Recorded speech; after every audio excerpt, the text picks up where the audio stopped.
చాలా బాధాకరమైనటువంటి సన్నివేశము. ఈరోజు వాంకిడి ఆశ్రమ పాఠశాలలో మరి విషతుల్యమైనటువంటి ఆహారం తినడం వల్ల ఒకేసారి ఆహారం తిన్నటువంటి 30 మంది బిడ్డలు కూడా మరి సిక్ అయినటువంటి సందర్భంలో వారిని మంచిర్యాల నుండి నిమ్స్కి షిఫ్ట్ చేసి దాదాపు 15-17 రోజులు అవుతున్నా కూడా ఇప్పుడు నేను చూసొచ్చినటువంటి పాప ఇంకా కూడా వెజిటేటివ్ స్టేట్లోనే ఉన్నది. దాదాపుగా వెంటిలేటర్ మీదనే చాలా రోజుల నుంచి ఉన్నటువంటి సందర్భం. మనము చాలా బాధతో కూడినటువంటి పరామర్శ ఇది.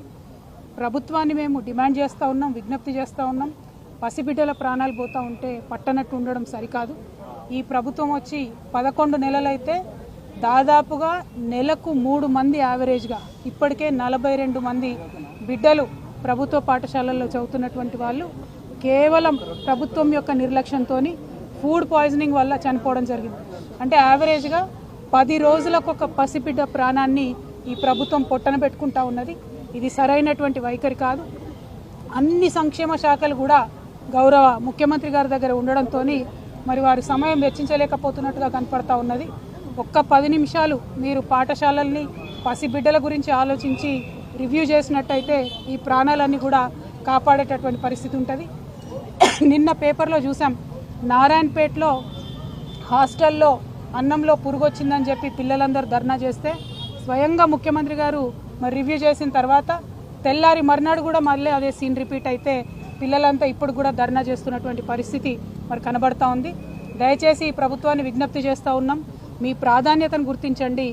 బిడ్డల ప్రాణాలు ప్రాధాన్యమైనటువంటి అంశంగా మీరు స్వీకరించి తక్షణమే చర్యలు చేపట్టవలసిందిగా నేను డిమాండ్ చేస్తూ ఉన్నాను. నేను ఎస్టీ వెల్ఫేర్ అధికారి గారు శరత్ గారితో కూడా మాట్లాడడం జరిగింది. మరి వారు మేము చూస్తున్నాము, అన్ని రకాలుగా చర్యలు తీసుకుంటున్నామని చెప్తున్నప్పటికీ ఆదిలాబాద్ టు ఆలంపూర్ మీరు ఏ ఒక్క పాఠశాల చూసినా, ప్రభుత్వ గురుకుల కావచ్చు, ఆశ్రమ పాఠశాల కావచ్చు, ఏది చూసినా కూడా ప్రతి పాఠశాలలో ఏదో ఒక ఇన్సిడెంట్ జరిగింది. ఈ 42 మంది పిల్లలు 11 నెలల్లో చచ్చిపోయింది. అన్ని జిల్లాల నుండి ఉన్నారు.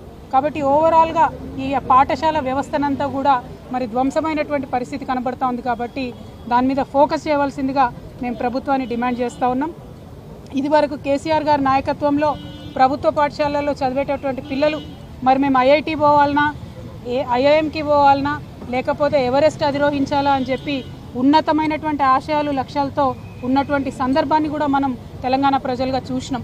కానీ ఈ 11 నెలల్లోనే మరి ఆ పాఠశాలలు ఈ దుస్థితికి చేరుకొని 10 రోజులకు ఒక పసిబిడ్డ ప్రాణం పోతుంటే కూడా ఉలుకు పలుకు లేకుండా ప్రభుత్వం ఉండడాన్ని మేము తీవ్రంగా ఖండిస్తూ ఈ అంశాన్ని సీరియస్గా తీసుకొని గౌరవ ముఖ్యమంత్రి గారు ఇంటర్ఫియర్ అయ్యి తక్షణమే ఈ పరిస్థితిని చక్కబెట్టాలని చెప్పి ప్రభుత్వాన్ని డిమాండ్ చేస్తూ ఉన్నాం. అట్లానే ఇప్పటి వరకు ప్రాణాలు కోల్పోయినటువంటి ఆ 42 మంది కుటుంబాలకు కూడా ఎక్స్గ్రేషియా కింద 10 లక్షల రూపాయలు ఇవ్వాలని కూడా మేము డిమాండ్ చేస్తూ ఉన్నాం.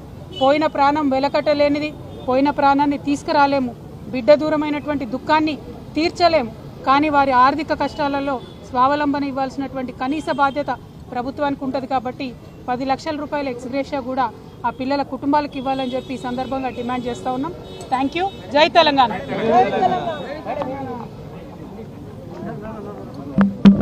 पूरे तेलंगाना भर में जितने भी गवर्नमेंट गुरुकुला आश्रम स्कूल्स है, tribal welfare, minority welfare schools है, हर एक स्कूल में ये पिछले 11 महीनों में हमने देखा है कि 10 दिन में एक लड़का या लड़की का अनफॉर्चुनेटली डेथ हो रहा है, मौत हो रही है.